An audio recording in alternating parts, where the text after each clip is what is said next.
Hi all welcome to football arena.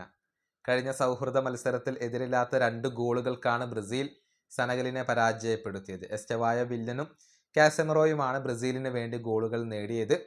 ആ മത്സരത്തിന്റെ ഭാഗമായിക്കൊണ്ടുള്ള ബ്രസീലിന്റെ ലോക്കർ റൂം ദൃശ്യങ്ങൾ ഇപ്പോൾ പുറത്തേക്ക് വന്നിട്ടുണ്ട്.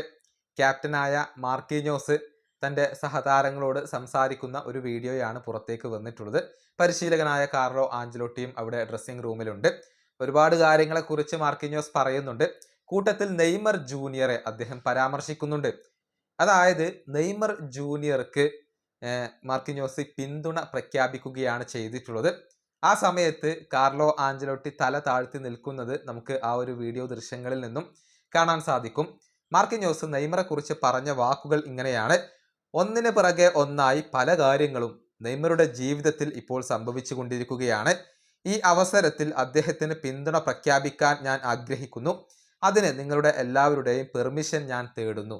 ഇതാണ് മാർക്കീഞ്ഞോസ് അപ്പോൾ പറഞ്ഞിട്ടുള്ളത്. അതായത് നെയ്മർക്ക് ഇപ്പോൾ ഒരുപാട് പ്രതിസന്ധികളും ബുദ്ധിമുട്ടുകളും ഉണ്ട്. ഈ സമയത്ത് നമ്മൾ അദ്ദേഹത്തിന് പിന്തുണ പ്രഖ്യാപിക്കുകയാണ്, എല്ലാവരുടെയും അനുവാദത്തോടു കൂടി അദ്ദേഹത്തിന് പിന്തുണ പ്രഖ്യാപിക്കുകയാണ് എന്നാണ് മാർക്കീഞ്ഞോസ് പറഞ്ഞിട്ടുള്ളത്. കാർലോ ആഞ്ചലോട്ടിയുടെ സാന്നിധ്യത്തിൽ വെച്ചുകൊണ്ട് നെയ്മർ ജൂനിയറെ പരാമർശിക്കുകയാണ് അദ്ദേഹം ചെയ്തിട്ടുള്ളത്. ആ സമയത്ത് കാർലോ ആഞ്ചലോട്ടി തല താഴ്ത്തി നിൽക്കുകയാണ് അവിടെ ചെയ്തിട്ടുള്ളത്. ഏതായാലും നെയ്മറുടെ കാര്യത്തിലുള്ള നിലപാട് ഇന്നലത്തെ പ്രസ് കോൺഫറൻസിൽ കാർലോ ആഞ്ചലോട്ടി വ്യക്തമാക്കിയിരുന്നു. അതായത് ഇനിയിപ്പോൾ വേൾഡ് കപ്പിന് 6 മാസമുണ്ട്. തീർച്ചയായും വേൾഡ് കപ്പ് സ്ക്വാഡിലേക്ക് നെയ്മർ ജൂനിയറെ പരിഗണിക്കും.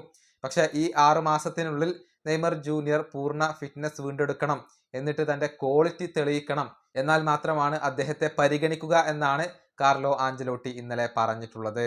ഈ വീഡിയോ അവസാനിപ്പിക്കുന്നു. അടുത്തൊരു വീണ്ടും കാണാം.